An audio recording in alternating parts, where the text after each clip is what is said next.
about the false concepts and lies that were attributed to him and how these things came about. For example, the Quran it appeals to the Christian. It says to the Christians, O people of the book, O Christians and Jews, don't exaggerate. Don't go over the bounds in your religion. Don't speak about God anything except the truth. So the first hint that we have is that exaggeration. Exaggeration. This is one of the ways that this change and this perversion and this corruption came about, through exaggeration. And we have another hint.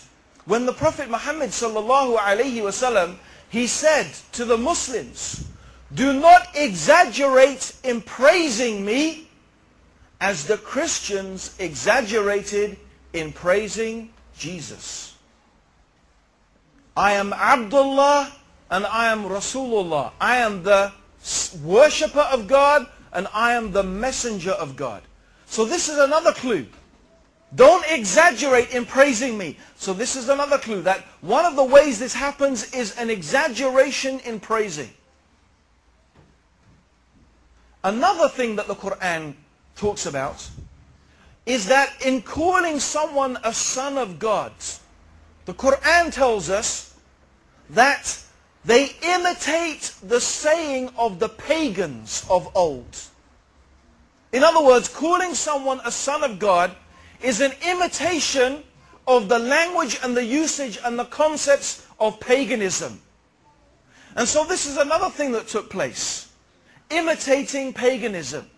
An imitation of the ways of the pagans. So exaggeration, imitation of the disbelievers and the idol worshippers, along with that corruption of the scriptures, and along with that evil intentions of some people amongst the Jews who wanted to humiliate and defeat and be away with Jesus. Because that was one of their characteristics that we found they displayed sometimes, not all the time, but they used to, if they found a prophet came to them with something they didn't like, they would try to kill that prophet. Jesus was one of those people. He came with a message they didn't want to hear. He came telling them something, they didn't like it. So what did they try to do? They tried to kill him. Now why, we will find out. There is one particular death that they wanted for Jesus, and one particular death only. And that particular death was crucifixion. And this becomes very interesting. So now if we go back and we look and we imagine. Imagine Israel. Very interesting.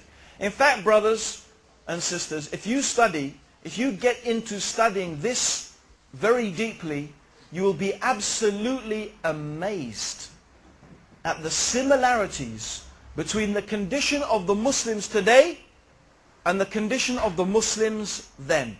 And who were the Muslims then? The Jews. They were the Muslims then. They were the believers. They were the followers of the prophets. They were the Muslims. Jesus alayhi salam, Isa ibn Maryam, was a Muslim. His religion was Islam. And his followers were Muslims. And what do we find? An amazingly similar situation. Just as we find our lands are occupied by our enemies who want to implement the laws of disbelief, the ways of democracy, the inventions of human beings, and they are forcing us to abandon the laws of Allah. For example, the recent constitution that has been drawn up in Iraq says that the religion of Iraq is Islam, but the laws of Iraq are not going to be taken from Islam. Of course, every Muslim who understands what Islam is knows this is just pure kufr. It's pure disbelief. Because God is the sovereign. And every Muslim has to rule according to the laws of God.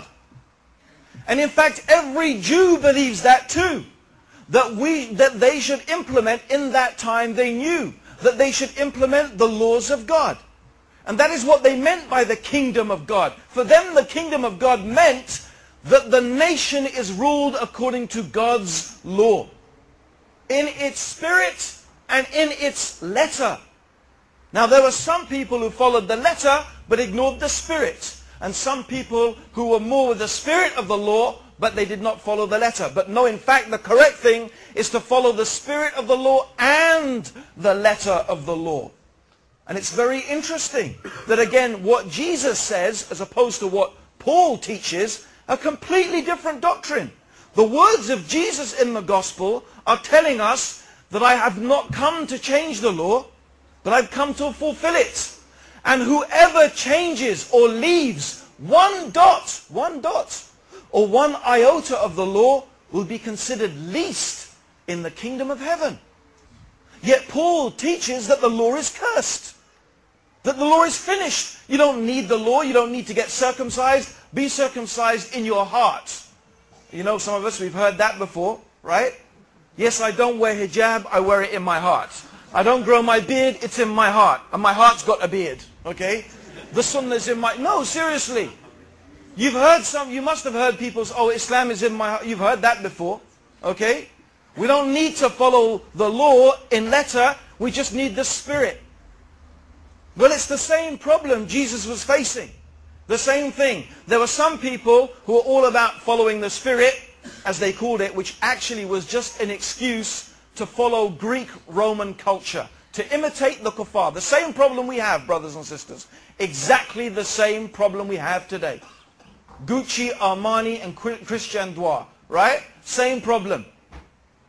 That we have now, they had then. I have a picture here of a synagogue. A synagogue in the Holy Land. Check out this picture of this synagogue. Okay, can you see it? This is the synagogue with Roman pillars. It looks like a Roman temple, yet that is a synagogue. So this is the influence in Palestine, in what at the time was Israel, but it was occupied, of course, by the Romans. The Romans were the kuffar. They worshipped Caesar as God. And wherever they went, they implemented what? The laws of God? The laws of Yahweh? No, they implemented the laws of Rome. And they collected taxes for the Roman Empire. This is what they did. And of course there were zealots. Zealots, we could translate them quite easily as Muslim fundamentalists. Okay? They were zealots, people who were zealous and jealous for the law. They believed that they should fight the Romans, throw them out of the Holy Land. This was the kingdom of God. They should not pollute the temple and pollute the Holy Land. They should be thrown out. And the law of God should be implemented in spirit and in letter. And then, of course, you had existing the Pharisees and the Sadducees. And between them were different groups of people. For example, the high priest later was known, and he was despised by the population for being a Roman stooge. He was a stooge of the Romans, completely doing what they wanted. Pretty much today, as we notice, there are many Muslim speakers. There are people who outwardly profess scholarship, yet they are doing exactly what their governments want, and often that's what the West wants. And we know it, brothers and sisters. Let's not pretend. These people exist. When the hijab ban happened in France, what do we find? So-called mufti coming out and saying, Muslims in the West don't have to wear hijab. Yes. Extraordinary. So they have these people as well in that time. People who were ready, they just wanted everything to be nice between them and the Romans. The Romans let them keep their priesthood, their traditional Judaism, like you find today people talking about traditional Islam, which quite often is just an excuse for their compromising mentality. It's the same. Study, it's fascinating. So you have these people. Now it's interesting that these zealots had different names. And one of the names they had was Nazarenes. Nazarenes. This means that they were devoted to the law.